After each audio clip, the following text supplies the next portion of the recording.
अशोक चव्हाण यांच्या पायाखालची वाळू सरकली, माणिकराव ठाकरे यांची टीका. नांदेड वाघाळा महानगरपालिका सार्वत्रिक निवडणुकीच्या प्रचाराला चांगलीच रंगत आली आहे. आज प्रभाग क्रमांक 4 च्या प्रचार कार्यालयाचं उद्घाटन काँग्रेस पक्षाचे निरीक्षक तथा माजी मंत्री माणिकराव ठाकरे यांच्या हस्ते करण्यात आलं. यावेळेस बोलताना माणिकराव ठाकरे म्हणाले की प्रभाग क्रमांक 4 मधील काँग्रेसचे 4ही उमेदवार मोठ्या मताधिक्यानं विजय संपादन करतील. अशोकराव मुद्दामहून सांगत आहेत की आमच्याकडे सगळं आहे आणि विरोधकांकडे काहीच नाही. याचाच अर्थ त्यांच्या पायाखालची वाळू सरकलेली आहे, अशी टीका त्यांनी यावेळेस केली. 4 मध्ये अत्यंत चांगली उमेदवार आणि एक सक्षम उमेदवार आम्ही या ठिकाणी दिलेली आहे. विशेषतः या उमेदवारामधला आणि त्या उमेदवारामधला फरक आपण लक्षात जर घेतला, ती सर्वांची कामं करू शकतील. कधीही यांचा हात धरून कोणतेही काम करायला घेऊन गेलं या प्रभागामधला तर त्या ठिकाणी ते जाऊ शकतील. अशा प्रकारच्या अत्यंत चांगल्या स्वभावाची चौघही उमेदवार आहे.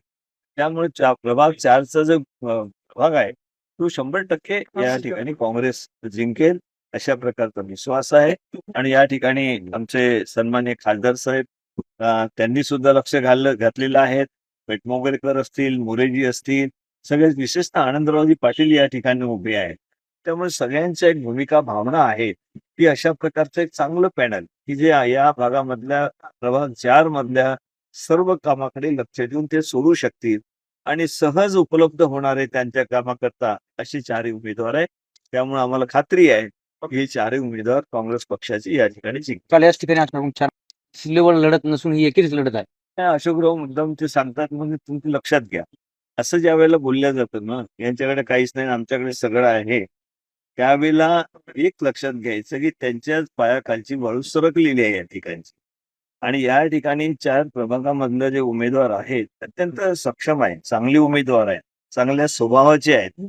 त्यांच्या स्वभावाचा आणि यांच्या स्वभावातला फरक जर आपण लक्षात घेतला तर या ठिकाणची जनता या 4ही उमेदवाराच्या पाठीमागे, काँग्रेसच्या उमेदवाराच्या पाठीमागे आहेत, एक मजबूतीनं आहेत. त्यामुळे ते काही म्हणत असेल की आजच्या सभेला तुम्ही पाहिलं असेल प्रचंड प्रतिसाद या ठिकाणी जो मिळालेला आहे त्याच्यावर लक्षात येतं की विजय कोणाचा होणार आहे, कोणाच्या पाठीमागे या प्रभाग 4ची लोक आहेत, तरुण लोक आहेत, सर्व काँग्रेसच्या 4ही लोकांच्या पाठीमागे आहेत. बहुजन वंचित आघाडीचा पाठिंबा आहे. सोबत आहोत आम्ही, संपूर्ण राज्यामध्ये एकत्र आपल्या संपूर्ण शहरामध्ये एकत्र लढतो. याचा सगळ्या गोष्टींचा परिणाम या निवडणुकीने दिसते आणि स्पष्टपणे काँग्रेसला नांदेड शहरामध्ये